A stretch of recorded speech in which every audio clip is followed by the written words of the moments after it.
Fire, fire, fire, fire. Now you've heard it. Not shouted in a crowded theatre, admittedly, as I realize I seem now to have shouted it in the Hogwarts dining room. But the point is made. Everyone knows the fatuous verdict of the greatly overpraised Justice Oliver Wendell Holmes, who asked for an actual example of when it would be proper to limit speech or define it as an action, gave that of shouting fire in a crowded theatre. It's very often forgotten what he was doing in that case was sending to prison a group of Yiddish-speaking socialists whose literature was printed in a language most Americans couldn't read, opposing President Wilson's participation in the First World War and the dragging of the United States into this sanguinary conflict, which the Yiddish-speaking socialists had fled from Russia to escape. In fact, it could be just as plausibly argued that the Yiddish-speaking socialists, who were jailed by the excellent and overpraised Judge Oliver Wendell Holmes, were the real firefighters, were the ones who were shouting fire when there really was fire in a very crowded theatre indeed. And who is to decide? Well, keep that question, if you would, ladies and gentlemen, brothers and sisters, I hope I may say comrades and friends, before your minds. I exempt myself from the Speaker's kind offer of protection that was so generously proffered at the opening of this evening. Anyone who wants to say anything abusive about or to me is quite free to do so, and welcome, in fact, at their own risk.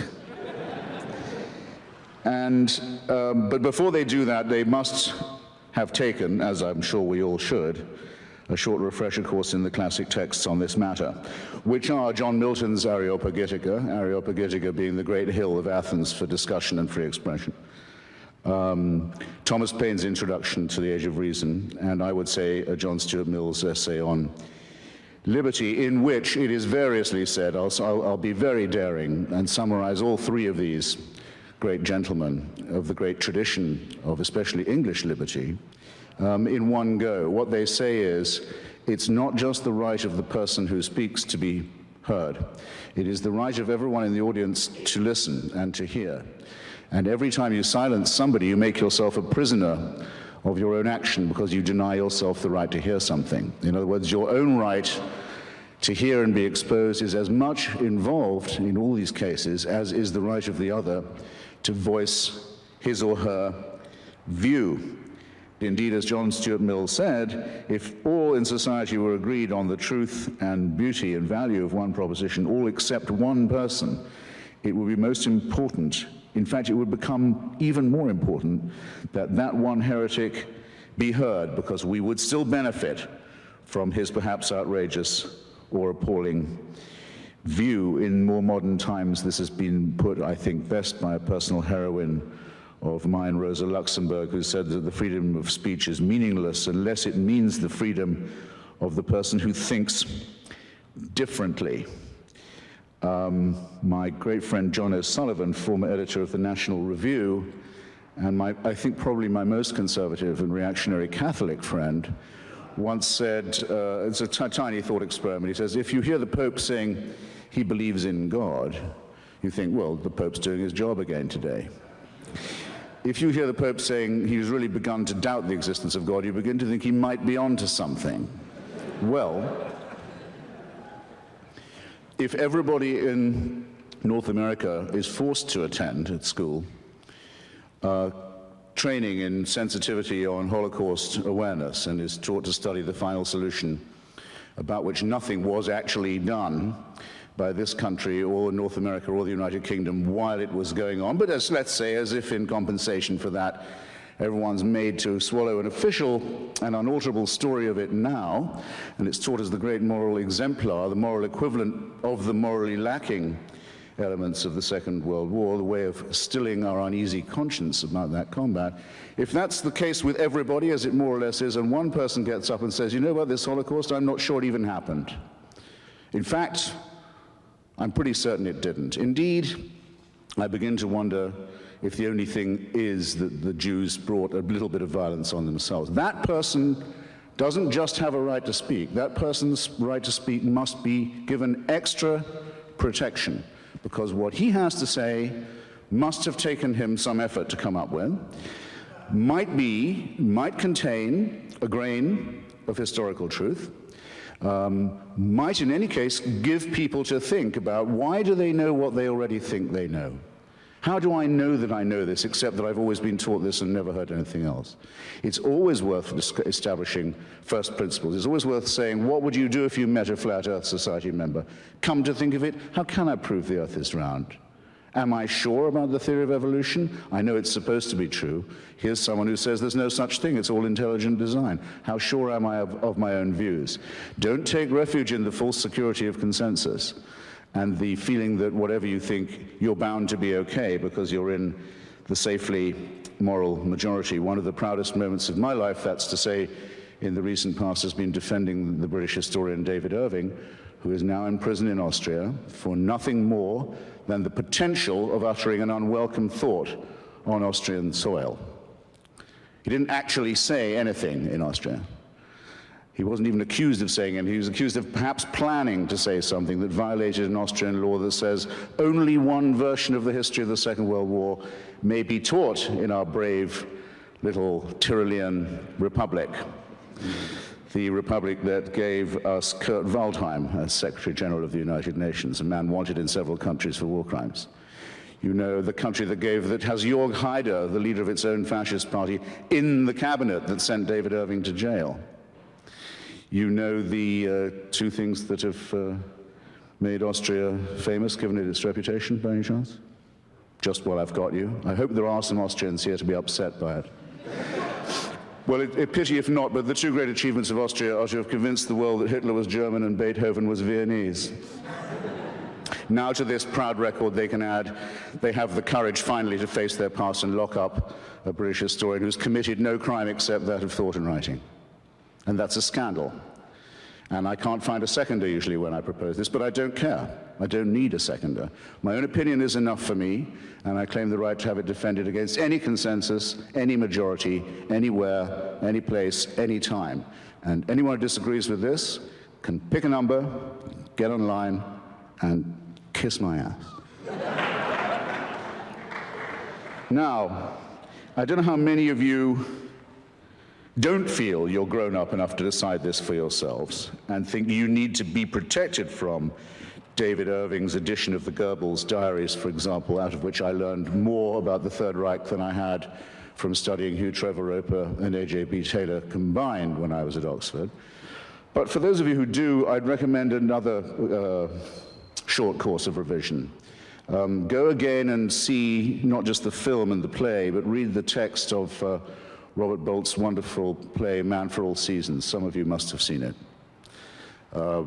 where Sir Thomas More decides that he would rather die than lie or betray his faith. And at one moment, More is arguing with a particularly vicious witch-hunting prosecutor, a servant of the king and a hungry and ambitious man. And More says to this man, You'd break the law to punish the devil, wouldn't you? And the prosecutor, the witch hunter, says, break it? He said, I'd cut down every law in England if I could do that, if I could capture him. And More says, yes, you would, wouldn't you? And then when you'd corner the devil and the devil turned round to meet you, where would you run for protection? All the laws of England having been cut down and flattened, who would protect you then? Bear in mind, ladies and gentlemen, that every time you violate or propose to violate the free speech of someone else, you, in potentia, you're making a rod for your own back, because the other question raised by Justice Oliver Wendell Holmes is simply this: who's going to decide? To whom do you award the right to decide which speech is harmful, or who is the harmful speaker? Or to determine in advance what are the harmful consequences going to be that we know enough about in advance to prevent? To whom would you give this job?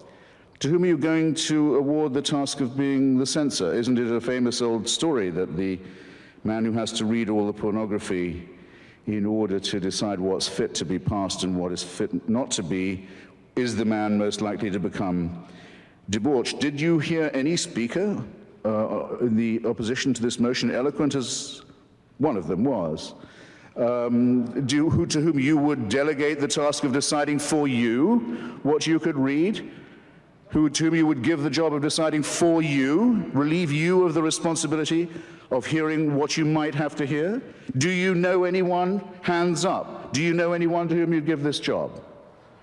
Does anyone have a nominee? You mean there's no one in Canada good enough to decide what I can read or hear? I had no idea. But there's a law that says there must be such a person, or there's a subsection of some piddling law that says it. Well, the hell with that law then. It's inviting you to be liars and hypocrites and to deny what you evidently know already. About the censorious instinct, we basically know all that we need to know, and we've known it for a long time. It comes from an old story about another great Englishman, sorry to sound so particular about that this evening, Dr. Samuel Johnson, the great lexicographer, author of the first, compiler, I should say, of the first great dictionary of the English language. When it was complete, Dr. Johnson was waited upon by various delegations of people to congratulate him, of the nobility, of the quality, of the commons, of the lords, and also by a delegation of respectable ladies of London who attended on him in his Fleet Street lodgings and congratulated him. Dr. Johnson, they said, we are delighted to find that you have not included any indecent or obscene words in your dictionary. Ladies, said Dr. Johnson, I congratulate you on being able to look them up. Anyone who can understand that joke, and I'm pleased to see that about 10% of you can, gets the point about censorship, especially prior restraint, as it's known in the United States, where it's banned by the First Amendment to the Constitution. It may not be determined in advance what words are apt or inapt. No one has the knowledge that would be required to make that call, and, more to the point, one has to suspect the motives of those who do so. In particular, the motives of those who are determined to be offended, of those who will go through a treasure house of English, like Dr. Johnson's first lexicon, in search of filthy words to satisfy themselves and some instinct about which I dare not speculate. Now, I am absolutely convinced that the main source of hatred in the world is religion and organized religion. Absolutely convinced of it. And I'm glad that you applaud, because it's a very great problem for those who oppose this motion, isn't it? How are they going to ban religion? How are they going to stop the expression of religious loathing, hatred, and bigotry? I speak as someone who's a fairly regular target of this, and not just in rhetorical form. I have been the target of many death threats. I know within a short distance of where I'm currently living in Washington, I can name 2 or 3 people whose names you'd probably know who can't go anywhere now without a security detail because of the criticisms they've made of one monotheism in particular. And this is in the capital city of the United States. So I know what I'm talking about, and I also have to notice that the sort of people who ring me up and say they know where my children go to school, and they certainly know what my home number is and where I live, and what they're going to do to them and to my wife and to me, and who I have to take seriously because they have done it to people I know, are just the people who are going to seek the protection of the hate speech law if I say what I think about their religion, which I'm now going to do. Because I don't have any what you might call ethnic bias. I have no grudge of that sort. I can rub along with pretty much anyone of any, as it were, origin or sexual orientation or language group, except people from Yorkshire, of course, who are completely untakeable. And I'm beginning to resent the confusion that's being imposed on us now, and there was some of it this evening, between religious belief, blasphemy, ethnicity, profanity, and what one might call multicultural etiquette. It's quite common now for people to use the expression, for example, anti-Islamic racism, as if an attack on a religion was an attack on an ethnic group. The word Islamophobia, in fact, is beginning to acquire the opprobrium of that was once reserved for racial prejudice. This is a subtle and very nasty insinuation that needs to be met head on. Who said, what if Falwell says he hates fags? What if people act upon that? The Bible says you have to hate fags. If Falwell says he's saying it because the Bible says so, he's right. Yes, it might make people go out and use violence. What are you going to do about that? You're up against a group of people who will say, you put your hands on our Bible or we'll call the hate speech police. Now, what are you going to do when you've dug that trap for yourself?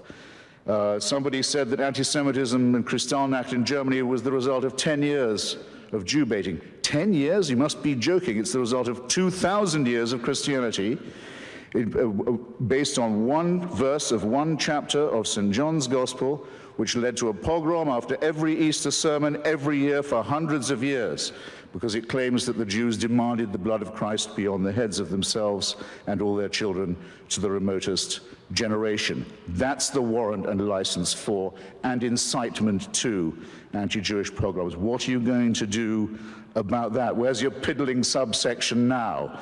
Does it say St. John's Gospel must be censored? Do I, who've read Freud and know what the future of an illusion really is and know that religious belief is ineradicable as long as we remain a stupid, poorly evolved mammalian species, think that some Canadian law is going to solve this problem? Please. No, our problem is this: our prefrontal lobes are too small, and our adrenaline glands are too big, and our thumb finger opposition isn't all that it might be.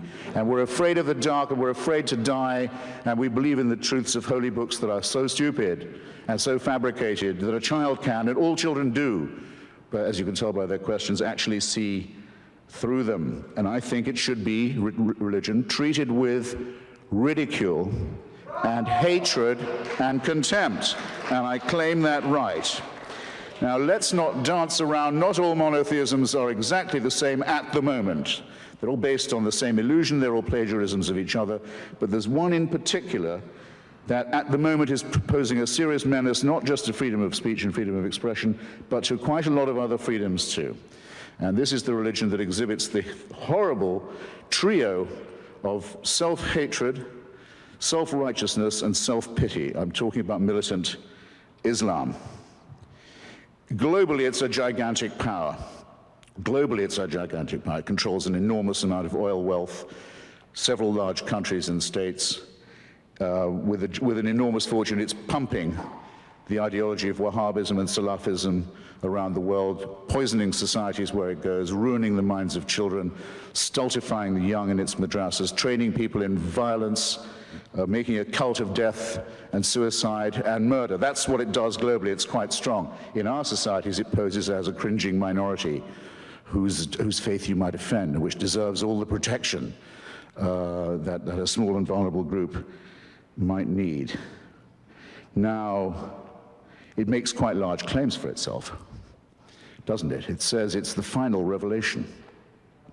It says that God spoke to one illiterate businessman in the Arabian Peninsula 3 times through an archangel, and that the resulting material, which, as you can see when you read it, is largely plagiarized from the Old and the New Testament, almost all of it actually plagiarized ineptly from the Old and New Testament, is to be accepted as a divine revelation and as the final and unalterable one, and that those who do not accept this revelation are fit to be treated as cattle, infidels, potential chattel, slaves, and victims. Well, I tell you what, I don't think Muhammad ever heard those voices.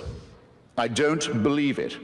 And the likelihood that I'm right, as opposed to the likelihood that a shepherd a businessman who couldn't read, had bits of the Old and New Testament redictated to him by an archangel, I think puts me much more near the position of being objectively correct.